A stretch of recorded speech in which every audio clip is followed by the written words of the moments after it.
So this week's TED Talk was about how to have a good conversation, which is really hard in this day and age because of technology.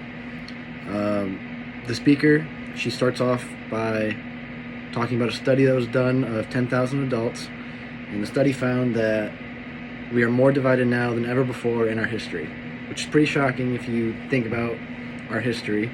And then she said that we're less likely to compromise, and it's due to the fact that we just don't listen to each other.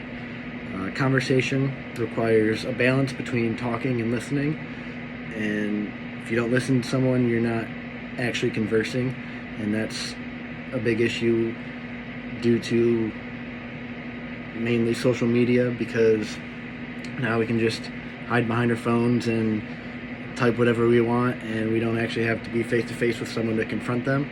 So it's a lot easier to speak our minds and kind of be ignorant, and it's kind of just ruined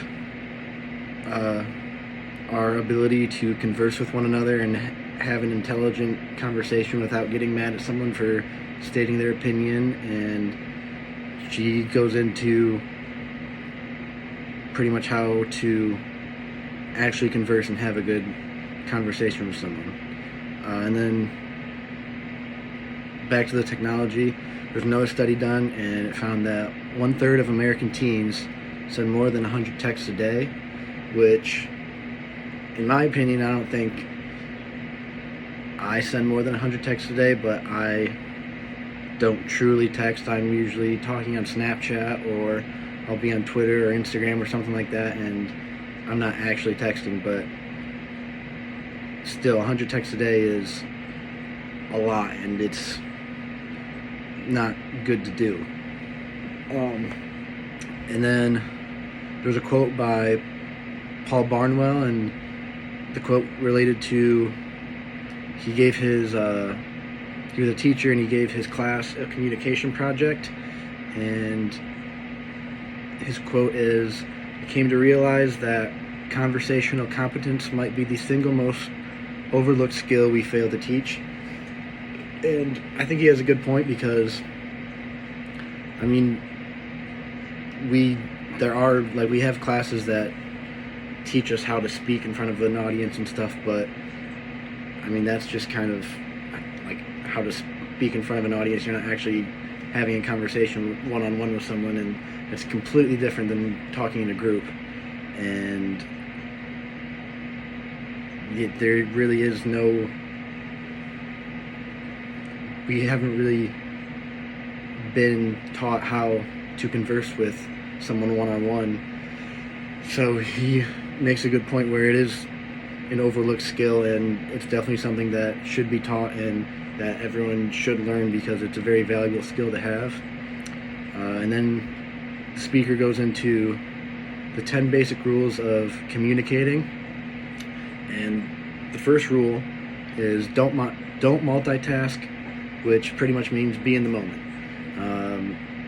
You don't want to be talking to someone and being on your phone, for example, because that just shows you're not interested, and then they're going to lose interest, or they'll just get mad, and then you're already have a confrontation right there, and it's rude.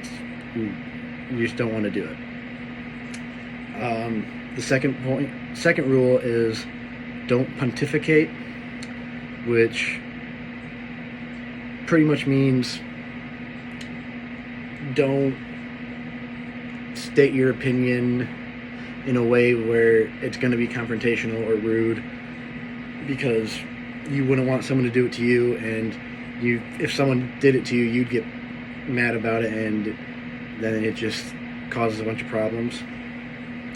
And then Bill Nye had a quote where he said, "Everyone you will ever meet knows something that you don't." And that's very true.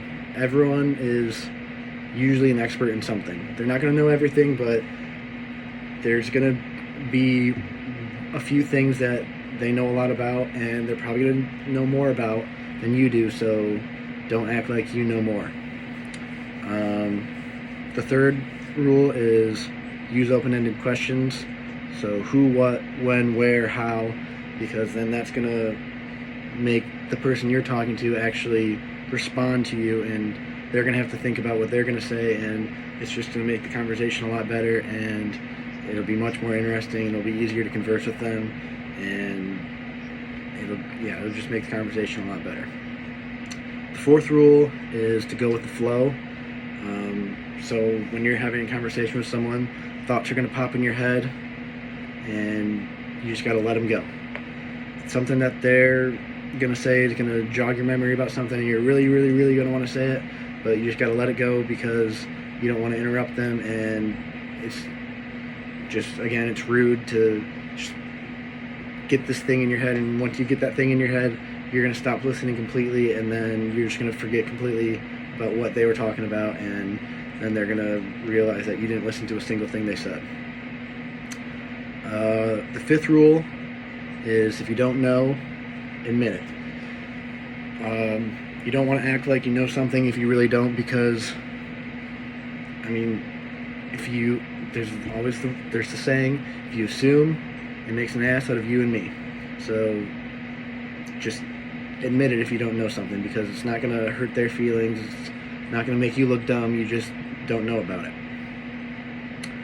The sixth rule is, don't equate your experience with theirs, because it's never the same, and it's never, when you're talking to someone and they're telling you about something that happened in their life, whether it be they just lost a close family member or they're going through something at their job, it's never the same as what you experienced, and it's not about you. You're supposed to be listening to them and helping them out. So just whatever they say, you don't know about it, help them, don't worry about yourself.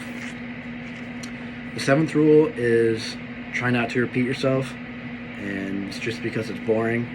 If you keep repeating yourself over and over and over, you're not really getting your point across. It's just someone's going to lose interest, and then it's just a boring conversation. The eighth rule is to stay out of the weeds, which means leave out the details. No one cares about the specific date that you went to the movies with your girlfriend and something big happened. They just want to know what happened and why it happened and all that. They don't care about the specific date and time. The ninth rule is the most important skill and rule, which is to simply listen. Buddha said, if your mouth is open, you're not truly learning anything. And Calvin Coolidge said, no man ever listened his way out of a job, which is very true. If you're actually listening and comprehending what people are saying to you, you're not going to get in trouble for it. The 10th rule is to be brief. And then this quote was by her sister, and her sister said, a good conversation is like a miniskirt, short enough to retain interest, but long enough to cover the subject. And I thought it's a really good quote because it's very true.